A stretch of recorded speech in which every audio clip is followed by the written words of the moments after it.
Hoy en Científicas, mujeres protagonistas en el desarrollo de las ciencias, está con nosotros, aquí en TV Universidad, Elsa Esteves. Nuestra entrevistada de hoy nació en Bahía Blanca y se formó en la Universidad de Buenos Aires. Es doctora en Ciencias de la Computación, investigadora independiente del CONICET y profesora de la Universidad Nacional del Sur y de La Plata. Las líneas de trabajo de Elsa Esteves son la gobernanza digital para el desarrollo sostenible, las infraestructuras de software para servicios públicos digitales y para ciudades inteligentes. Mis estudios comenzaron en Buenos Aires, comenzaron con la carrera de computador científico. En ese momento era la carrera que existía en el país para lo que era ciencias de la computación. Tenía un gusto y una inclinación muy fuerte por matemática, pero quería hacer algo más aplicado, no solamente matemática. Entonces nací en Bahía Blanca, me eduqué colegio primario y secundario en Bahía Blanca. En ese momento la carrera existía en La Plata y en Buenos Aires. En La Plata era calculista científico, en La Plata era computador científico, y decidí irme a estudiar a Buenos Aires esa carrera. Hice los 4 años de la carrera y cuando estaba terminando se creó la licenciatura, entonces decidí inscribirme y terminar también la licenciatura. Y fundamentalmente mi decisión se basó en tratar de aplicar lo que me gustaba, que era la matemática, pero con una aplicación que en ese momento era algo que no sabíamos muy bien qué era la computación, o por lo menos empecé mis estudios sin saber muy bien en qué me estaba metiendo, qué era lo que iba a terminar haciendo. Elsa nos cuenta sobre el cambio cultural que vivió en sus años universitarios, lo que significó llegar del interior a la capital federal, donde además se vivía la etapa del proceso y la UBA era una universidad arancelada. Hoy la conocemos aquí en Científicas.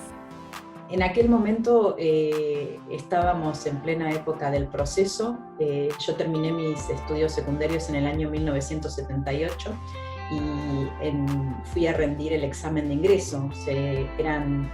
Digamos, las universidades nacionales se rendía examen de ingreso y había un límite de ingresantes. En el primer año no ingresé porque para computador científico había más de 700 y pico de anotados y había 60 vacantes y salí número 62.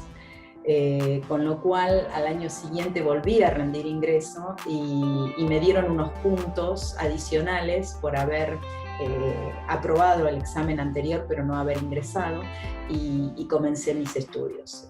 Me costó mucho al principio porque de pasar de vivir en una ciudad pequeña a irme a Buenos Aires, en ese momento tenía 17 años y tener que viajar una distancia importante para poder estudiar en la facultad, fue todo un cambio cultural, les diría, pero también fue un cambio que me permitió crecer mucho en lo personal, y fui muy apoyada por un conjunto de compañeras y compañeros de estudios que me abrieron sus puertas. Era la única del interior que estaba estudiando en ese momento, bueno, en este grupo, ¿no?, en el cual me movía, y me sentí muy apoyada, y a tal punto que el día de hoy seguimos manteniendo una muy linda amistad con todos ellos. El estudio era, en ese momento la universidad era paga, teníamos que pagar una matrícula, teníamos una chequera y mensualmente pagábamos. La universidad era bastante aséptica, había muy poca participación, y dábamos clases o compartíamos las clases con todos los ingresantes de las distintas carreras de la Facultad de Ciencias Exactas y Naturales. Tuve el honor, gran honor, de tener a Adrián Paenza como mi profesor de Análisis Matemático 1. Teníamos 2 materias anuales el primer año, Análisis y Álgebra, y realmente eran un filtro muy importante porque muchos alumnos tenían problemas en aprobar esas materias, ¿no? Eran 2 materias anuales que bueno, había que aprobarlas. En el año 1990, Elsa vuelve a su ciudad natal y siendo docente se encuentra con muy poca presencia de mujeres en las aulas. La matrícula femenina en las carreras de informática se presenta como una preocupación, pero son áreas donde las mujeres tenemos muchísimo para aportar. En aquella época era más o menos parejo. Por lo que yo recuerdo, el número de alumnos varones y alumnas mujeres. Después, cuando me recibí, empecé como docente en la Facultad de Ciencias Exactas y Naturales, y me acuerdo que había más mujeres como alumnas en esa época, en exactas, ¿sí? Te estoy hablando año 85, año 90 más o menos. En el año 90, por decisiones de vida, me vuelvo a radicar en Bahía Blanca y comienzo a trabajar como docente en la Universidad Nacional del Sur. Y me llamó la atención la situación opuesta que se daba, porque llegué a Bahía Blanca y la mayoría de los alumnos en el departamento, en ese momento dependía la carrera de computación del departamento de matemática, eran varones, ¿sí? Y me ha llegado el caso de tener que dar clase donde había en el aula únicamente alumnos, ¿sí? Varones, no había mujeres. El tema de la cantidad de mujeres que estudian las carreras de informática para mí es una preocupación por un tema de género. En ese momento no entendía, en ese momento estoy hablando de los años 90, y entonces pregunté cuál era la situación en Bahía Blanca por la cual había tan pocas alumnas mujeres, y la respuesta que obtuve de varias personas, me acuerdo que era que las mujeres estudiaban otro tipo de carreras, estaban más orientadas a magisterio, al más tiempo de carreras sociales, ¿sí? Lamentablemente, al día de hoy, esa diferencia en cuanto a cantidad de alumnas con respecto a alumnos sigue siendo muy notable. Nosotros en este momento en el Departamento de Ciencias e Ingeniería de la Computación de la Universidad Nacional del Sur tenemos 3 carreras: la licenciatura en Ciencias de la Computación, la Ingeniería en Sistemas de Información y la Ingeniería en Computación. La Ingeniería en Sistemas de Información es la que más cantidad de alumnas tiene, ingresantes, y estamos hablando de un 15% solamente de alumnas mujeres. Creo que hay mucha tarea por realizar en este aspecto de sensibilización del tipo de tareas que están relacionadas con el profesional informático, el profesional de ciencias de la computación. Creo que la mayoría a lo mejor una creencia errónea es que estamos todo el día detrás de la computadora y somos como unos nerds que lo único que hacemos son algoritmos y programas, etc. Y hoy por hoy la informática tiene aplicaciones muy diversas y donde se requieren otro tipo de habilidades, donde realmente las mujeres tenemos mucho para aportar en estas disciplinas. Elsa Esteves nos relata su experiencia en el exterior y cómo avanzó en las investigaciones sobre gobierno digital, un tema que la apasiona. Además, nos explica los aportes de la tecnología en la resolución de problemas cotidianos, como los servicios públicos, y así poder facilitar la vida de todos los ciudadanos. Mi línea de investigación está relacionada con gobierno digital desde el año 2004, en el cual tuve una oportunidad de ingresar como becaria en el Instituto Internacional de Tecnología de Software de la Universidad de Naciones Unidas, ubicado en Macao, en China. Apliqué a una posibilidad de hacer una beca para hacer trabajos de investigación en temas de gobierno digital, y el área me apasionó. Yo había leído artículos de gobierno digital. Me acuerdo que yo en ese momento era acá en la Universidad Nacional del Sur docente de una materia de administración de proyectos de software, y cada 15 días les daba a mis alumnos un paper, una publicación para leer, como para ampliarles un poco el panorama, y los discutíamos en los últimos 15 minutos de la teórica. Y había salido una publicación en la ACM, en una de las revistas de la ACM, sobre gobierno digital. Se comenzaba a hablar en ese momento, y se hablaba de la complejidad que tenía tratar de integrar información a partir de sistemas heterogéneos. Me acuerdo que el artículo hablaba de, en caso de una emergencia, que se quisiera recolectar información de los distintos hospitales para saber camas disponibles, equipos, etc. Y yo, que fui siempre, que trabajé en ingeniería de software y en sistemas, incluso en la industria, empecé a ver la complejidad que tenía el tema. Entonces, cuando surgió esta posibilidad de trabajar en un tema de un proyecto de gobierno digital, realmente me pareció sumamente interesante. Y me fui con una beca a Macao. Yo ya tenía una relación con este instituto porque había hecho en el año 98, a través de los créditos FOMEC que recibió la Argentina para el mejoramiento de la educación superior, yo obtuve una beca para ir a hacer un trabajo de investigación a este instituto en Macao, para poder hacer mi trabajo de magíster en ciencias de la computación. En ese momento mi orientación era totalmente métodos formales de ingeniería de software, nada que ver con gobierno digital. Pero después, en el año 2004, este instituto establece una colaboración con el gobierno de Macao y comienzan un proyecto que en ese momento fue un proyecto de 2 años de investigación aplicada en temas de gobierno digital. Y me pareció sumamente interesante, aprendí muchísimo con este proyecto porque es la posibilidad de aplicar todos los conocimientos que nosotros tenemos desde la informática, desde la parte de ciencias de la computación, en resolver problemas concretos que tienen que ver con la interacción entre el gobierno y los ciudadanos, las empresas, cómo a partir de la tecnología se puede realmente entregar mejores servicios públicos y con estos mejorar o facilitar la vida de los ciudadanos, promover el desarrollo económico, etc.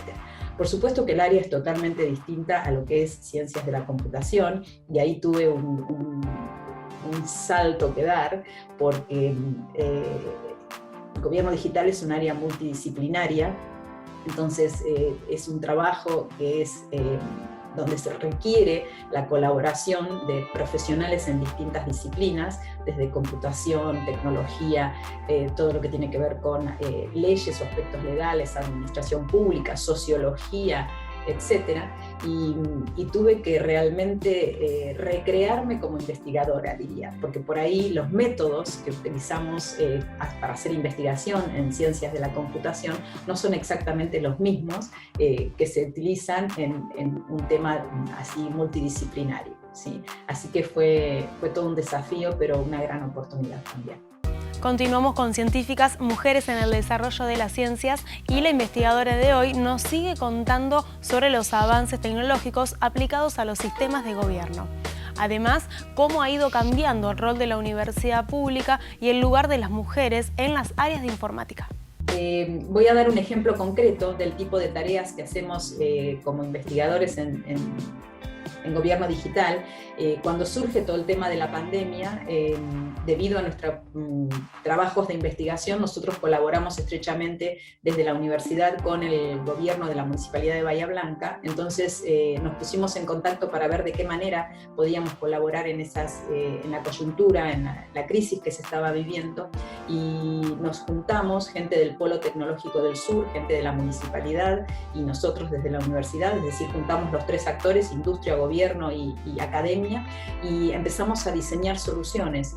Entre los 3 actores, industria, representado por el Polo Tecnológico del Sur, el gobierno, la Municipalidad de Bahía Blanca y la Universidad Nacional del Sur, desarrollamos 3 soluciones. La primera se llamó Bahía Solidaria, que fue una plataforma que permitía a los ciudadanos pedir ayuda de distintos tipos, por ejemplo, de medicamentos, de movilidad que tuvieran, alimentos, etc., hasta ofrecer ayuda a aquellas personas que querían realizar trabajos voluntarios para ayudar en esta situación. Y la plataforma permitía machear este tema de los que pedían ayuda y los que ofrecían ayuda. La segunda plataforma fue Desde Casa. ¿Se acuerdan cuando, bueno, en épocas de cuarentena, cuando los comercios no podían funcionar a puertas abiertas, se creó, y muchos de los comercios, pequeños y medianos comerciantes, no tenían canales digitales, sitios web o redes sociales, por ejemplo, donde pudieran ofrecer sus productos. Creamos esta plataforma que se llamó Desde Casa, donde los distintos comercios podían dar teléfonos de contacto, sus contactos en redes sociales o sitios web, para que las personas desde su casa pudieran solicitar los productos. Y la tercera plataforma fue Organizar tu Salida, cuando en épocas al principio de la cuarentena, donde se permitía a las personas desplazarse a determinados metros de sus domicilios, las personas solicitaban o informaban que iban a salir de su casa a través de esa plataforma, y le permitía a la municipalidad algún tipo de control sobre la cantidad de personas moviéndose por distintas áreas de la ciudad. Esto fue solo un ejemplo a modo de soluciones que se proveen desde gobierno digital para el momento de la pandemia de COVID-19, pero también a nivel de las operaciones de todos los días y en tiempos normales, a través de gobierno digital, las distintas administraciones públicas, ya sean gobiernos nacionales o gobiernos municipales o provinciales, facilitan el acceso a servicios para los distintos ciudadanos o las empresas. Por ejemplo, el poder tramitar un documento nacional de identidad y hacerlo parte en forma en línea, o el poder registrarnos para vacunarnos ahora a través de un sitio web y que nos llegue una notificación, o por ejemplo el poder solicitar antecedentes de registros penales en línea sin necesidad de movernos de nuestra casa.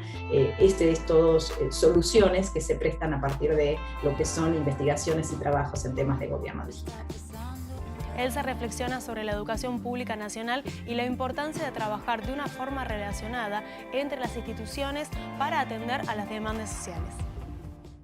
Creo que con los años el rol de la universidad pública ha ido cambiando y creo que es mucho más relevante el rol que tenemos hoy en día.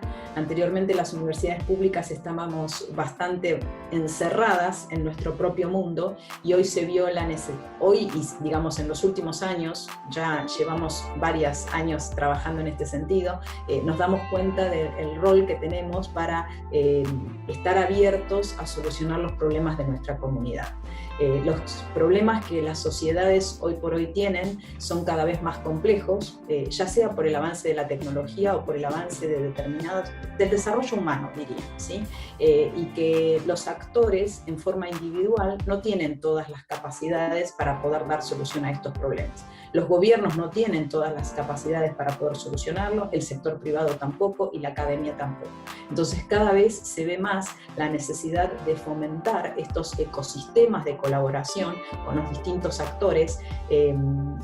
Estoy también especializada en temas de sociedades del conocimiento y en estas sociedades hablamos de la quíntuple hélice, donde estamos hablando del sector académico, del sector de gobierno, del sector privado, del ciudadano común y también el tema de los recursos naturales, cómo podemos en combinación entre todos poder trabajar para tener mejores sociedades. Las universidades son la fuente del conocimiento y tienen que poner toda su capacidad al servicio de resolver los problemas que atañen a la sociedad en la cual están trabajando, de la cual los provee de recursos, porque obviamente las universidades nacionales públicas dependemos de los fondos que la sociedad invierte en nuestro sistema, y de esa manera es retornar a la sociedad lo que la sociedad invierte en nosotros, ¿sí? Y creo que durante la pandemia de COVID-19 fue un buen ejemplo donde el sistema científico y universitario se movilizó rápidamente y de manera muy eficiente para poder dar respuesta, para poder colaborar de la mejor manera en función de sus posibilidades. Y casi llegando al final del programa del día de hoy, compartimos con ustedes la última parte de este encuentro con Elsa Esteves. Creo que el rol de las mujeres en mi área, en todo lo que es ingeniería de software, computación y también gobierno digital, es sumamente importante. Necesitamos más empoderamiento. Si bien se ha hecho mucho en los últimos tiempos, necesitamos crear concientización de que la computación, el tema de gobierno digital, es un área para que las mujeres puedan contribuir significativamente, que hay un espacio ahí que se necesita ocupar y que tenemos mucho por aportar, porque hay un montón de capacidades que tenemos, desde crear consenso, capacidades de comunicación, capacidades de colaboración, que son muy típicas femeninas y que se necesitan para tener mejores desarrollos en estas áreas y disciplinas. Yo invito a todas aquellas chicas que estén interesadas en aplicar sus capacidades y en desarrollar nuevas capacidades para poder contribuir desde la computación, desde la informática, desde el uso de la tecnología a mejorar la calidad de vida, a mejorar servicios, a desarrollar soluciones innovadoras que puedan ser utilizadas para incluir a todas nuestras grupos vulnerables, por ejemplo, para poder desarrollar económicamente en nuestra región, que se sumen, que elijan las carreras de informática informática porque son una gran oportunidad. Incluso para trabajo a futuro, hoy por hoy el sector de informática es uno de los sectores que tiene empleo negativo, hay excelentes oportunidades, no significa como antes, por ejemplo, que se conseguía trabajo únicamente en el área de Buenos Aires y el Gran Buenos Aires, donde estaban los grandes centros de cómputos. Hoy por hoy se puede trabajar desde cualquier lado, hay muchísima gente que está trabajando en el país para empresas del exterior o desarrollando productos desde distintas localidades, con lo cual la ubicación ya deja de ser un problema, y también es una muy buena oportunidad para aquellas mujeres que tienen problemas porque tienen hijos a cargo, etcétera, para poder desarrollar su trabajo desde casa, y es un muy buen trabajo, muy buen remunerado y con muchas posibilidades de desarrollo y de potencial a futuro. Con este mensaje positivo y alentando a que más mujeres se sumen a las áreas de informática y de desarrollo tecnológico, llegamos al final del programa de hoy con Elsa Esteves, doctora en Ciencias de la Computación e investigadora de la Universidad Nacional del Sur.